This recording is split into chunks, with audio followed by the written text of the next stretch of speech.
Poets Know It, coming to you live from CAM Erie on West 12th Street in Erie, PA. Welcome to the second anniversary of Poets Know It. Woohoo! First up, 2 years ago tonight, we had our first No Fools Allowed April Fool's Poet Know It. And for it to fall on April Fool's Day again, I thought was pretty cool. Tonight, we also have a guest feature, John Repp, who was my creative writing professor at Edinburgh University, and he's recently released a new book, so we're happy to have him with us tonight. For those in our poetry community, we have suffered a great loss, and Blaine Dessy was a tremendous friend to the arts. So as each poet comes up for their time, they can honor Blaine in their way. Blaine, upstairs at Calamari's, Poetry and Celebrity, I met Blaine, who was there to explain that local poetry books could be in the library, and that really appealed to me. A year later, Blaine interviewed me during October for awareness of domestic violence. He was honored to help break the silence.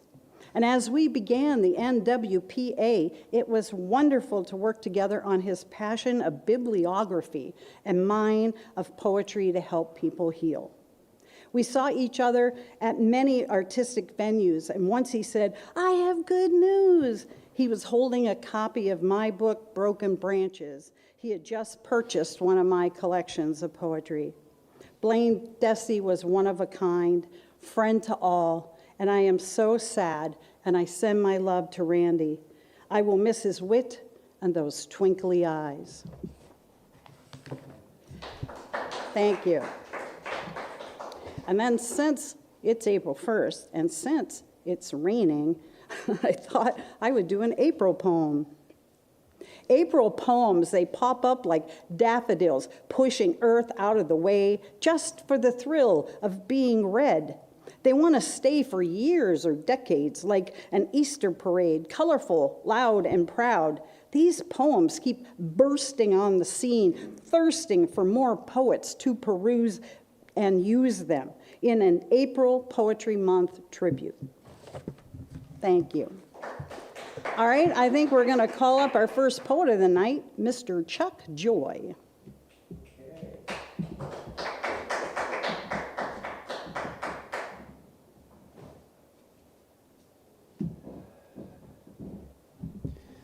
Thank you, Thasia. You know this is my favorite thing, so it's nice of you to have me not wait. I appreciate it. Blaine Dessy was such an important part of the fact that we're even in this building. We can only scratch the surface a little bit, and hopefully we'll have time to consider his legacy more. I'm going to start off with Spoon River Anthology, though. Here's a copy of the book. My association with Blaine began mostly when I was poet laureate and led to a presentation of selected poems from Spoon River Anthology, which previously I think had last occurred at Edinburgh University. But it was years later, and this was 2020. It was January at the library. It was the coldest and worst weather day of the year. But we did it, and Blaine read a poem. If you're real familiar with Spoon River Anthology, if I tell you the poem he read was Seth Compton, you'll probably be shaking your head right away, but that's it. And it came around again when NWPA Poetry was able to help sponsor another selected reading of Spoon River Anthology at PACA, and Blaine chose to read Seth Compton again. So it was with great confidence that in his honor, I'm going to honor Blaine by reading Seth Compton, the poem he read twice for our selected readings, by Edgar Lee Masters. When I died, the circulating library, which I built up for Spoon River and managed for the good of inquiring minds, was sold at auction on the public square, as if to destroy the last vestige of my memory and influence. For those of you who could not see the virtue of knowing Volney's ruins, as well as Butler's Analogy, and Faust, as well as Evangeline, were really the power in the village. And often you asked me, what is the use of knowing the evil in the world? I am out of your way now, Spoon River.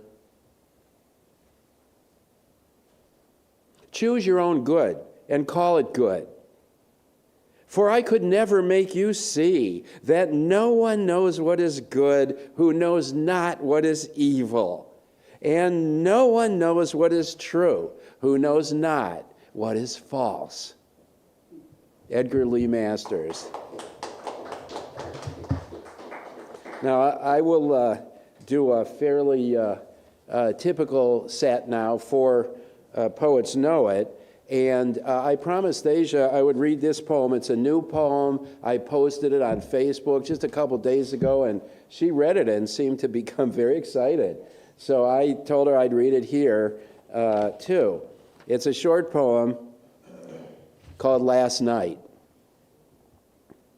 I was busy in a room with many gauges high above a lake when a stranger called and said, "Look out the window." Far below, a pier led over the lake. A car at the base of the pier suddenly drove off the pier and disappeared into the water. And that's when I woke up. Thank you.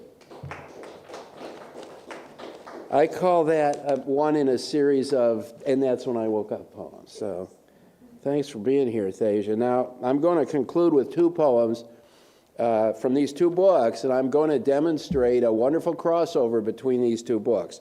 The first one is White and Blue, which is my current book. This is from Main Street Rag Books. And to begin the demonstration, I'm going to read this poem from toward the end called Penn State Erie.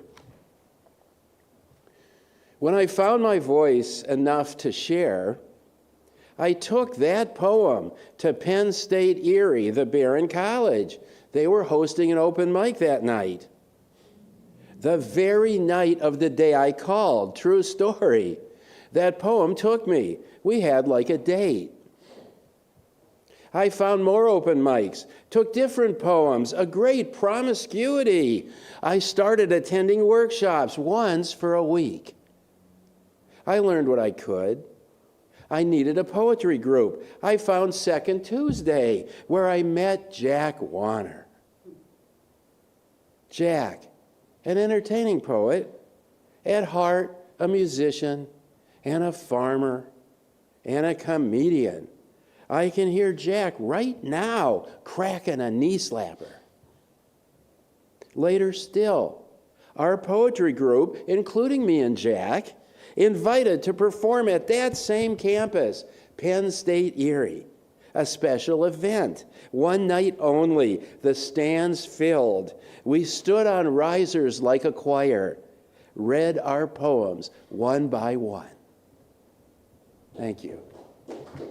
Penn State Erie by me. Now, the heart of the demonstration, you remember at the beginning of that poem, it says, when I found my voice enough to share, I took that poem.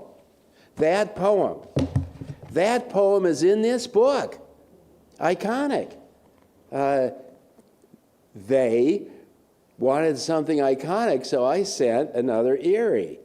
And I'm going to read that now to conclude. And it's a new edit, a dramatic new edit, just for tonight.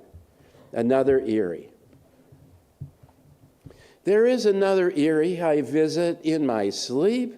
I've been there at least 3 times already, and boy, was I shocked and disappointed to discover I was dreaming.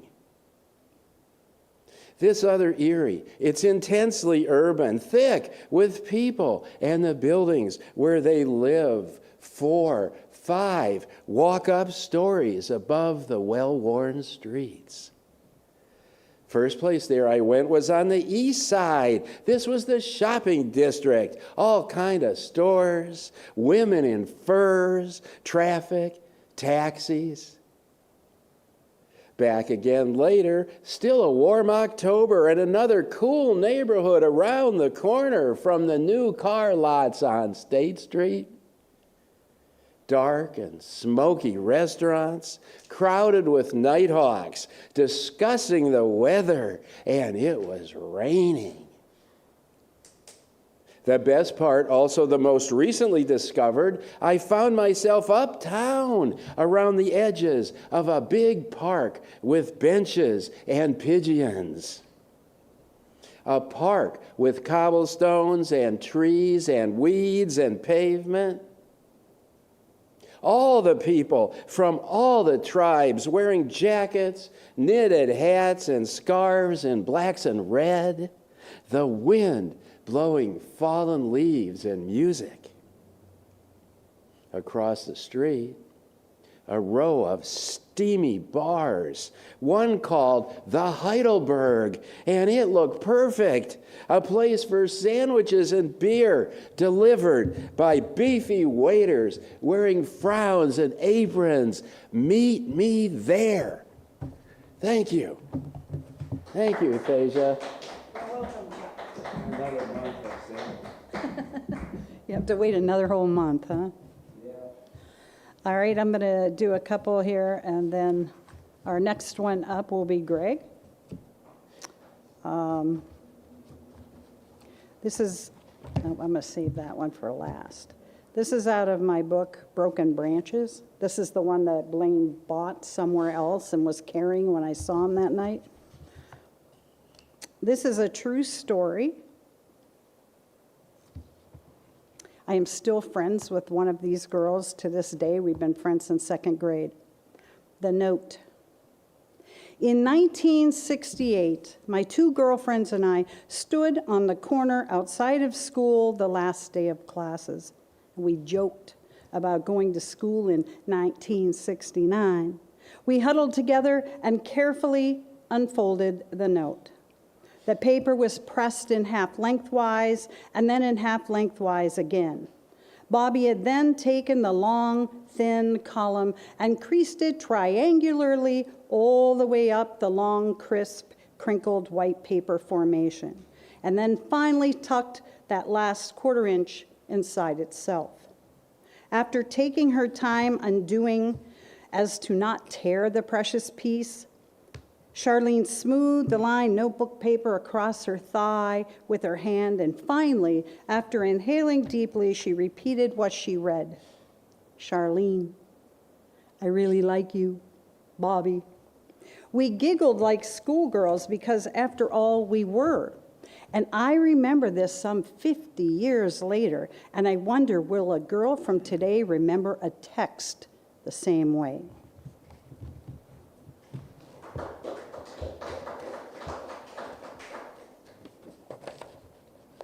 And this is a second short poem for Blaine.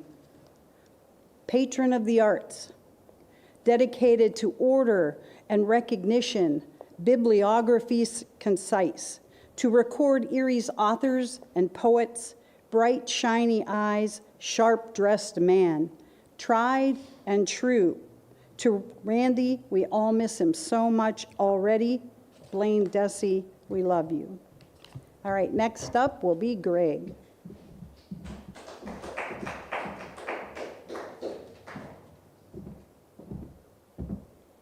Good evening. I'm Greg Brown. I have only one poem tonight. It's a cover from the great American poet Walt Whitman. I bring it in honor and in inspiration of Blaine, who was quite a leader, a joyous person. He led by joy. This is, "Oh, Captain, my Captain." "Oh, Captain, my Captain, our fearful trip is done. The ship has weathered every rack. The prize we sought is won. The port is near, the bells I hear, the people all exulting, while follow eyes the steady keel, the vessel grim and daring. But oh, heart, Heart, heart. Oh, the bleeding drops of red, where on the deck my captain lies, fallen cold and dead.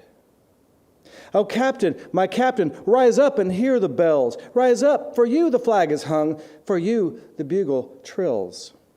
For you, bouquets and ribboned wreaths, for you the shores a crowding, for you they call the swaying mass, their eager faces turning. Here, captain, dear father, this arm beneath your head, it is some dream that on the deck you've fallen cold and dead. My captain does not answer, his lips are pale and still. My father does not feel my arm, he has no pulse nor will. The ship is anchored safe and sound, its voyage closed and done. From fearful trip, the victor ship comes in with object won. Exult, O shores, and ring, O bells. But I, with mournful tread, walk the deck my captain lies, fallen cold and dead.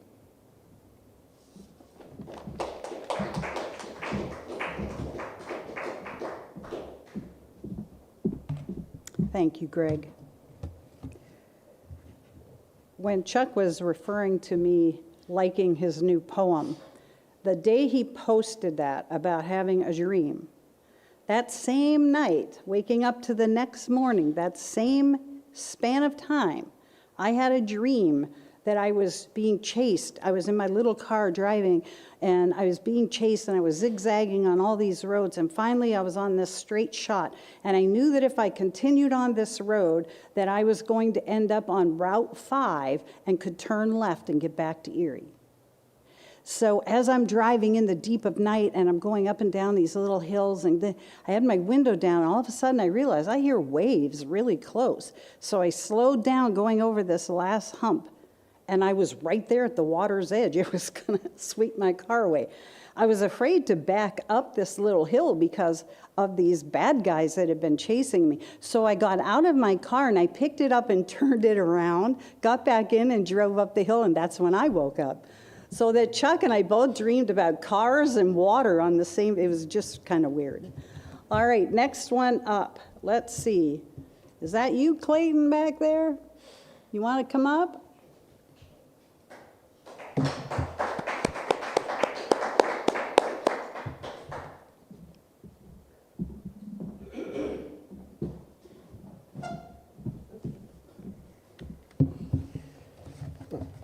Hi, I'm Clayton Bradshaw Middle. Blaine was a bit of a mentor to me the last couple of years, and I learned quite a bit in terms of what community activism can look like, and what does it mean to really kind of support the arts, even if it may not be your genre. And I think so. I think a lot about even. In his last few weeks and some of the advice he gave to me, it was just, I don't think he ever quit giving that sort of support. And so there's a poem in this, it's a collection of poems and criticism by Stephanie Burt called Super Gay Poems. And there's a poem in here about a mentor that kind of makes me think of Blaine a little bit. It's by Tom Gunn. It's called Bally Power Play. Everybody looks at him playing the machine hour after hour, but he hardly raises his gold lashes. 2 fingers move, his hips lean in almost imperceptibly. He seldom takes his eyes from the abstract drama of the ball, the descent and the reverses and its brief fortunes. He is the cool source of all that hurry and desperate activity, in control, legs apart, braced arms apart, seeming alive only at the ends. His haunches are up against the wood now, the hard edge which he presses or which presses him just where the pelvis begins, above what in the skeleton would be no more than a hole. Bally's drama absorbs him. Amongst the variety and surprise of the lights, the silver ball appears, rolls shyly towards him, meets a wheel of red plastic, at once bounces away from it, frantically dashes from side to side and up and down. It is trapped, it is released, it springs to the top again back to where it entered, but in the end it must disappear down the hole at the bottom, and the 5th act is over. leaving behind it only the continued inane flickering of colored light. Between games, he recognizes me. We chat. He tells me about broken promises with a comic, rueful smile at his need for reassurance, which is as great as anybody's. He once told me that he never starts to look for the night's partner until an hour before closing time. The rest is foreplay.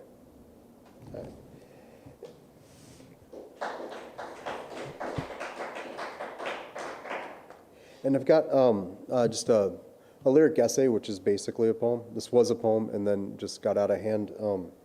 But, so it's still a poem in a way. I don't believe that we really can have a definition for such a thing. So here we go. As I sit writing in a residency studio somewhere in Massachusetts, yesterday, late afternoon, it is dark because it is winter and the blank death of daylight comes early in December. This is to say, it is pitch black, except for the white snow that suffocates the sidewalk and everything else in sight, like poor quality cocaine or sea salt or Donald Trump. What I mean is there's certainly life somewhere underneath the snow, but it's drowning under the weight of everything in the world that thinks it is pure. My studio light is on, as it should be, to prevent what's left of my eyesight from fading, and a passerby in a puffy blue jacket glances at me. Their eyes meet mine briefly, a mutual curiosity, it seems. The museum my studio is attached to is just closed, and maybe they're an artist, a patron, a staff member, one of the townies who's conflicted about the gravitational hold the museum has on people driving through the area, and on artists and writers looking for a space to create, or just to lie on the floor of a James Turrell skyscape, staring out the rooftop hole that leads to stars and sometimes the drifting silhouette of an aircraft. I think the passerby sees me for how I present in this moment. Face scrunched, clearly frustrated by an intense failure to find the appropriate syllable count for a flash fiction story about gender-fluid communist squirrels robbing a bank. How my priorities have dissolved or resolved or maybe revolved in the lamplight. I used to write realism. Their eyebrows bind like cheese twists. My expression seems to confuse them. Shouldn't writers be happy when in solitude? They surely think, and they slip on a patch of burnished ice. And maybe it's to the passerby I came across as lonely as the diner ghost in Edward Hopper's Nighthawks, about which I once wrote a descriptive essay in my first composition class when I returned to school at age 29, broke, lower back in constant pain, and brain fried in regret or trauma or some amalgamation of the two, or maybe a third thing I'm still sorting out. And it seemed like a basic assignment then, even more so now that I've taught the same class a few times, as it was literally the suggested writing in the textbook we'd been forced to buy. Or maybe I was still renting books back then. My brain gets foggy when I try to remember how I ended up with my copy, though I do recall with icy clarity the cold morning when the professor was late, silver hair tied loosely above her head, and a knot that frayed more and more through the hour and claimed the current problems with academia arose from financial aid being distributed to the poor, as though Congress had assigned the Department of Education to manifest itself as a sort of questionable Jesus who hooked the undeserving on queer theory or maybe history or food politics. As though I wasn't one of these poor. I read a poem of hers once. It was in an old copy of the university's literary journal that I found when unsupervised in a storage room. The poem was about hens pecking their way through campus, through a quad that was described suspiciously like the one by the clock tower, and down a side street and parking spaces similar to those painted like vertebrae along the hill behind the English department. I figured the poem might have been about the chickens I'd seen meandering through the early morning pathways of our East Texas campus, and it was supposed to be a metaphor for something. For what? I still don't understand. This professor knew I'd been homeless the first half of that semester. She didn't know it was because I'd been living with my sister and her longtime fiance, and the fiance physically blocked me from leaving a room, shape-shifting to fill the space of the door frame, trying to goad me into fighting him because we'd both been drinking and he felt I insulted him. I have no clue what I said, but it was enough for him to confront me and later attempt to sue me for rent I wasn't aware I owed. I'd somehow forgotten this about my family. There's no sense of assisting one another without compensation, or at a minimum, guilting someone into believing a debt has been incurred. I managed to squeeze past the fiancé and escape in the car I was driving at the time. It didn't belong to me. A friend had loaned it while they were out of town, and it would be repossessed a month later, the friend having abandoned any desire to return. And that's the way alcoholics are sometimes, fickle and flighty.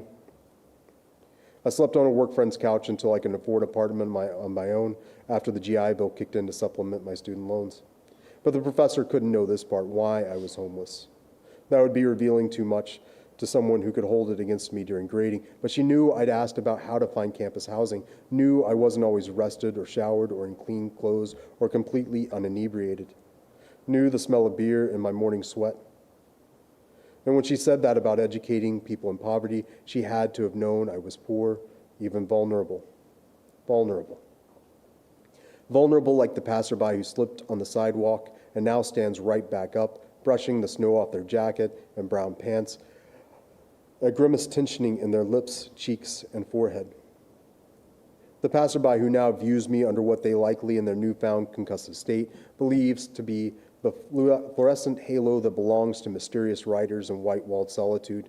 And I'm glad the passerby did not know me before, blurred in neon, challenging the proclamation of last call all those nights before I was sober. Hi, thank you.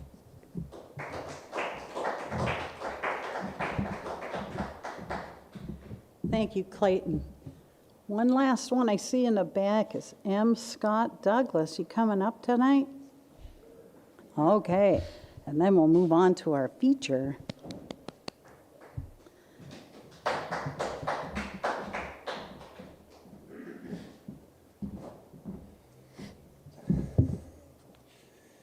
So I have a poem here for Blaine. Been working on the last week or so. It's called The Heart of a Poet. He often said, "Oh no, I'm not a poet. I just like to read it," and championed the many voices he discovered on the page and in the air, the poets whose lives and stories enriched the literary journey. Our friendship was much too brief. Much like anyone he encountered, I could feel the depth of his passion, the energy, warmth, sincerity he shared without reservation. He claimed he wasn't a poet, but we know better. We felt the beating heart of one who breathed the words, consumed their meaning, and let them run through his veins. Now that he's escaped this mortal coil, bound for a better place, when I say to others, of all the souls I have encountered in my travels, his was the most human. I know he knows the source of that quote, and knows his heart can rest easy, always remembered here among his poet friends.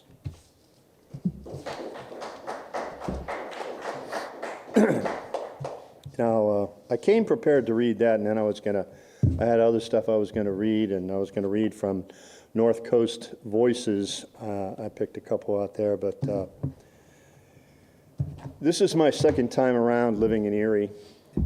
And, you know, I knew when I came back that my former life, I would stumble over pieces of my former life along the way. And this morning, my wife came to me and she said, "Didn't you used to coach a kid named Jimmy Shar?" And yeah, I coached a kid named Jimmy Shar 40 years ago. He was a 9-year-old. I coached him in baseball. He died on Monday, and he died of cancer. And it's funny because, you know, as a coach, you run into sometimes these, even as a teacher, you run into people and you could call them a natural. You just look at them and you say, they got it all. They you know, here's a 9-year-old. And I knew at 9 years old, this kid was destined. He was drafted by the Atlanta Braves. And when he dropped out of that, he retired at 23 and then went and played football for university, Duke University. So I got to follow him pretty close because I was in North Carolina. I got to hear about Jimmy Shar and see him on TV now and then. Anyhow, I had another friend who died many years ago, unexpectedly, and I wrote a poem about that. I haven't had time to write a poem about Jimmy, but he's been on my mind all day. So anyhow, I thought I'd pull this out and read it again. It's called Birdman. Birdman. It's for Tom Westhoff. You never forgave me for stealing home in the Pony League playoffs. It didn't matter that your team won the game, won the championship. No one ever stole home on you. It was a fluke, a bad call. I was a long way from home when I read your name in the newspaper. You, the victim of an auto accident. I always thought you were too damn cocky to die. In my mind, you were still safely caged behind the bars of a catcher's mask. But in your final moments, I'm sure your competitor's rage waved a loaded mitt in the face of an omnipotent umpire, pleading your case on another bad call. Thank you.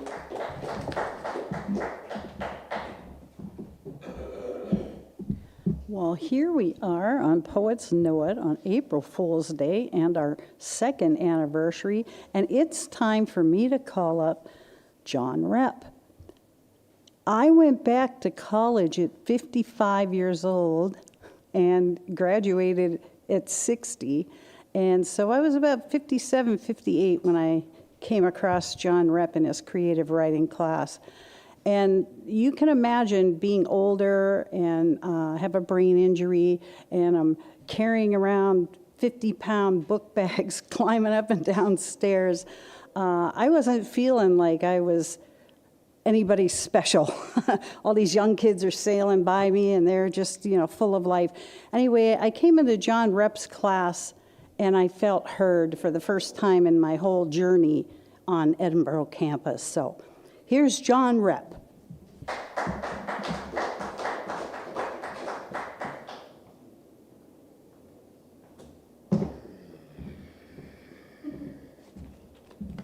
Well, how do I follow that? Thank you, Faye-Ann. My goodness. I met Blaine once, about a couple months ago, at a Get Acquainted meeting at Ember and Forge with Casey Coratori of the Arts Council. So I, obviously didn't know him, but after 2 hours of constant talk, conversation really. Conversation's rare. Conversation's not the same thing as just talking to somebody. Conversation is rare. I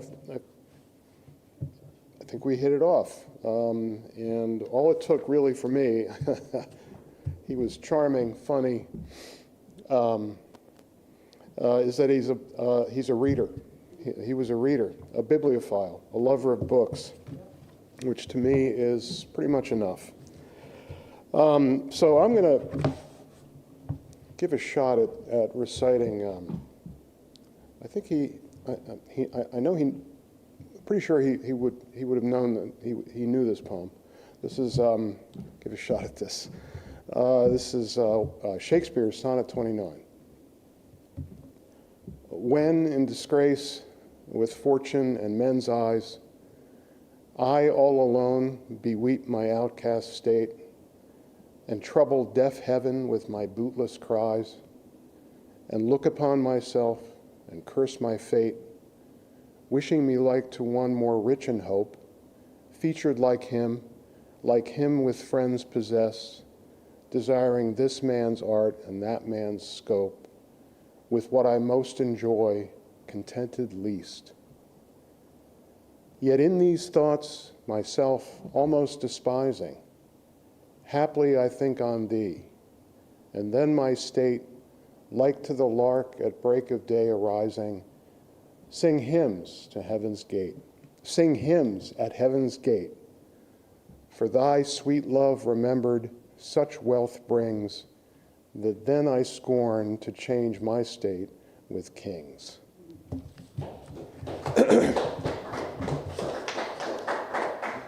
So I have no claim to being anywhere near Shakespeare, but I'll read some poems from this still pretty new book. These It's called Never Far from the Egg Harbor Ice House. Most of the poems, many of my poems for the last 50 years are set, make reference to the area where I grew up in southern New Jersey. And these poems are concentrated, probably 90% of them, in that area. So you're not going to hear any Erie references in the poems I'm going to read. Merit Badge. Mike's transistor crackles a mystery from 1940. He says, "My pop loves this show. It's 1965, but I don't say so." His mess kit floats between us.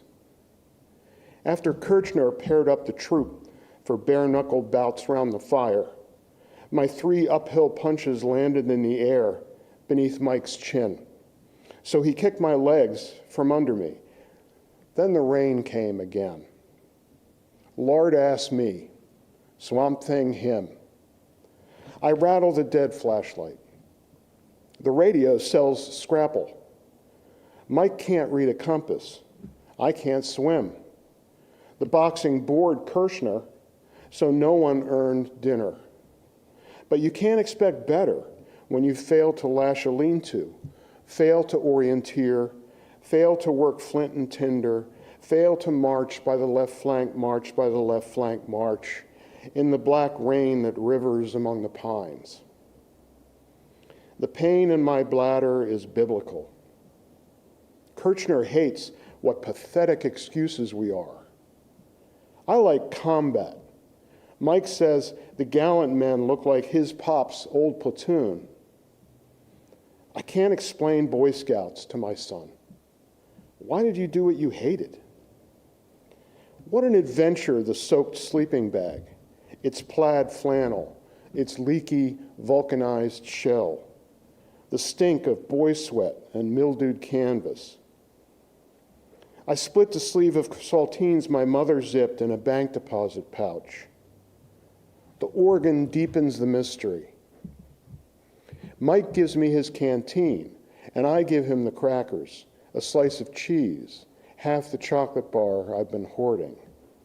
But the radio dies, and the rain goes on. All of us way too old to want our mothers to come for us, as they've always promised to come carry us out of the all-night rain. Thank you.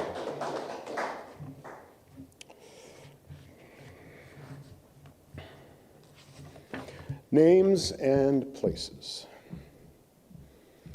In 1945, everything burned in many places. A boy joined the Future Farmers of America. Another dubbed himself Butch and was Butch to everyone, even children and grandchildren from then on. No one knows how many souls went from dailiness to shadow on various stone walls and benches. I forget this for years at a time.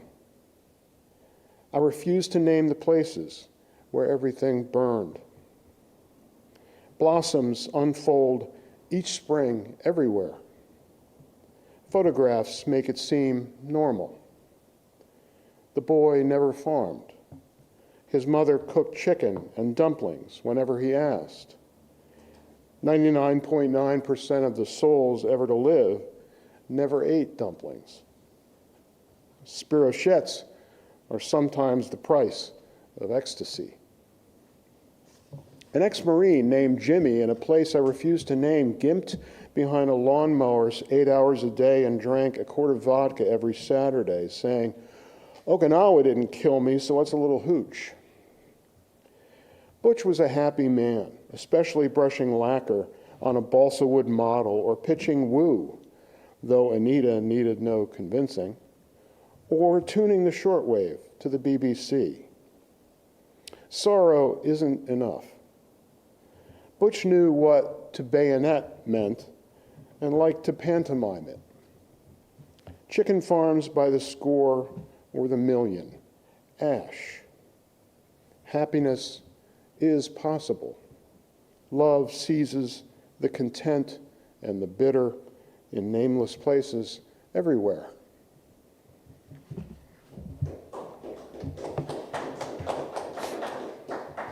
Thanks. Can't see any of you.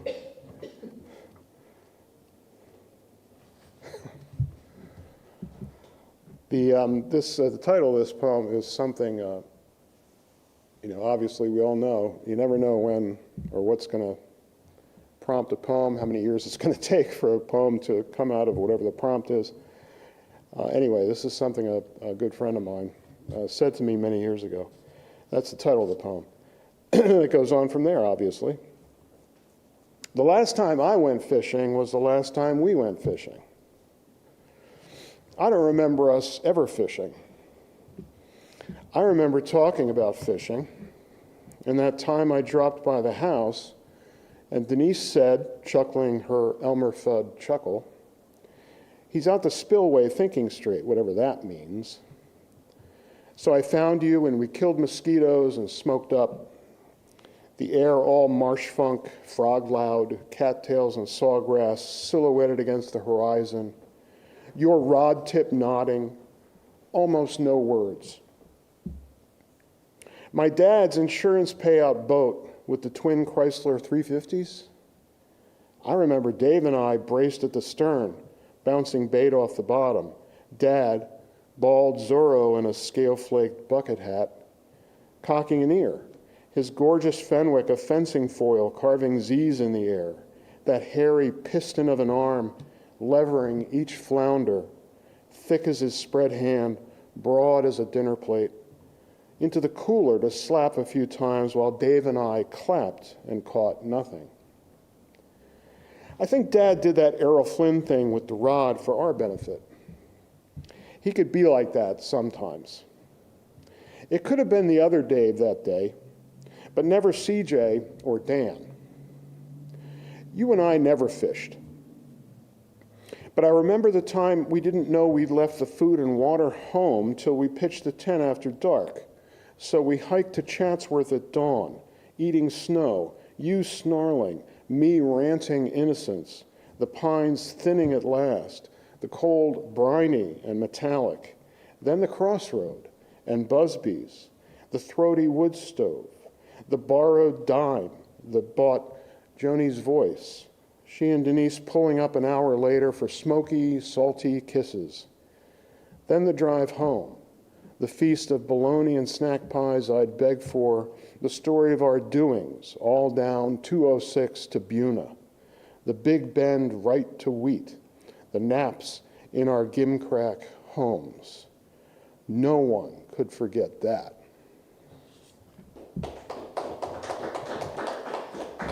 Thank you.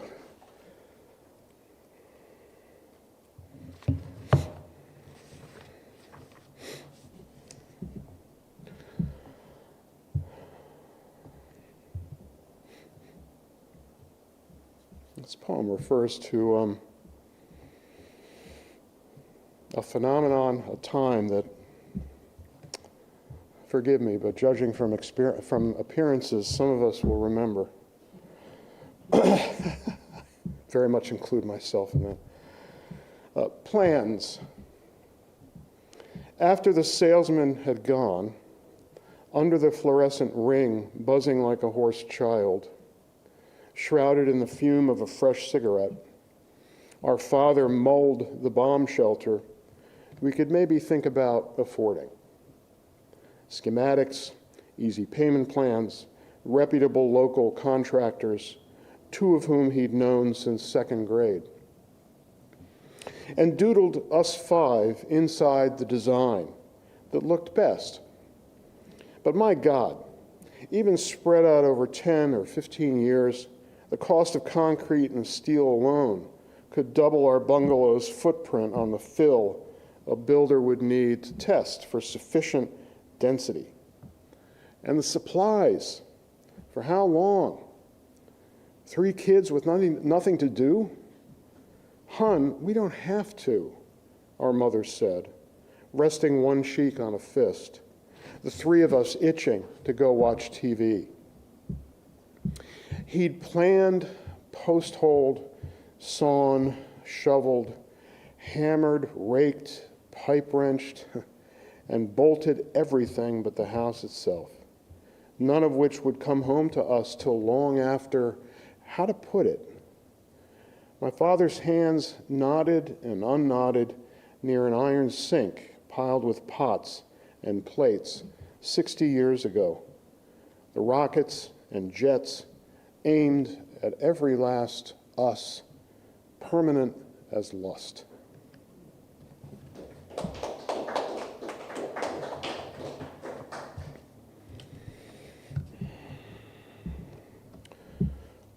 I'll read two more poems. Another naive poem. Even after all that, the pen in which Rex snuffled my snow-suited armpit, or the scatter of tomato stakes once the snow made cold mud of everything, from back step to tool shed all the way to roofless chicken coop, wooden bucket, and crowbar. Even after jalousie windows, wicker chair, the hat woven from sweetgrass, a pane of green cellophane in the crown, everything has swerved near again. May I crawl up the stairs and lean against what wall there is under the eave?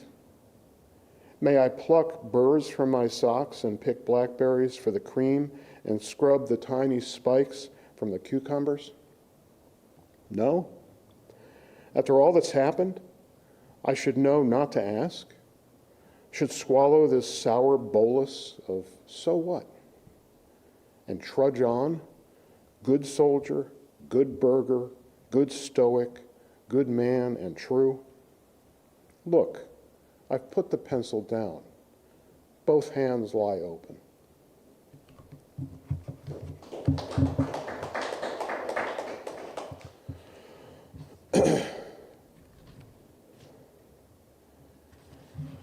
There is, of course, nothing that's insignificant. Nothing has ever been insignificant. This poem is called Ice Cream Sandwich.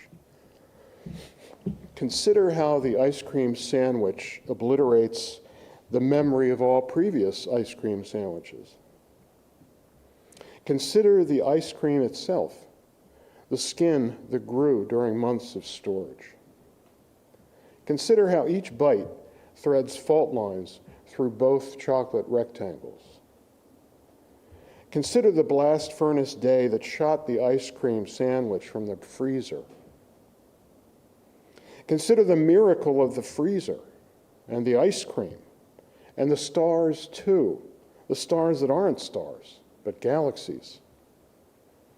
Consider the frozen river in this photograph, how blue the ice on the granite wall. Consider how a 20-ton granite shelf sheared off the wall in August 1886 and killed no one. Consider all the picnics, parasols, and straw boaters in the woods and fields then. Consider how the moment the woman in the hat for which untold birds died dipped her spoon in the wooden bucket, ice cream had bestowed bliss on the human tongue for 1,000 years. Consider the desire for a second ice cream sandwich the first inspires, and how the first thought is, no, too much sweet, and the second is, why the hell not? Consider how after the first bite, all thoughts hum heaven till the ice cream sandwich is gone. Thank you.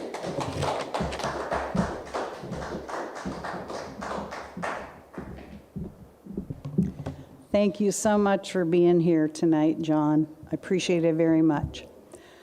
Well, it looks like we're going to wind down a little bit tonight, and because it is our anniversary, I decided to read one of the poems that I read a lot and definitely read the very first episode of Poets Know It. Another true story. Team dodgeball. I was the frail little scrawny girl they always picked last and always went after first. And then in 6th grade, Pat Wagner, the kid who was already like 6 foot and a hero, was up. Ball in hand, he looked right at me and smiled. I knew this was it. I could see the blood in his eyes. The ball hit me in the stomach so hard that it took me off my feet and I hit the floor wham on my butt. I couldn't breathe and I gasped air in. Through the fog, I could hear cheering and I felt shame. When I looked up, it was my team cheering, and I looked down and realized the ball was still wrapped in my arms, and I could taste red rubber, and Pat Wagner, mouth agape, was out.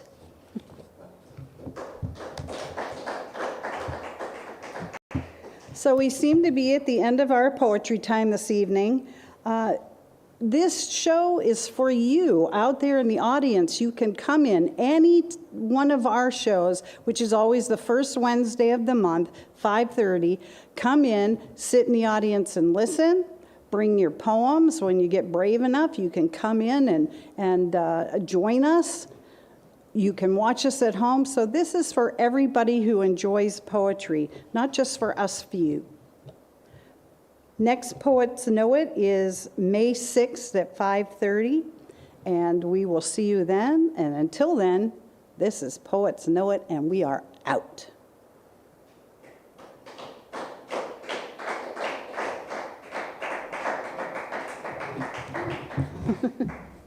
I have to wait for him back there.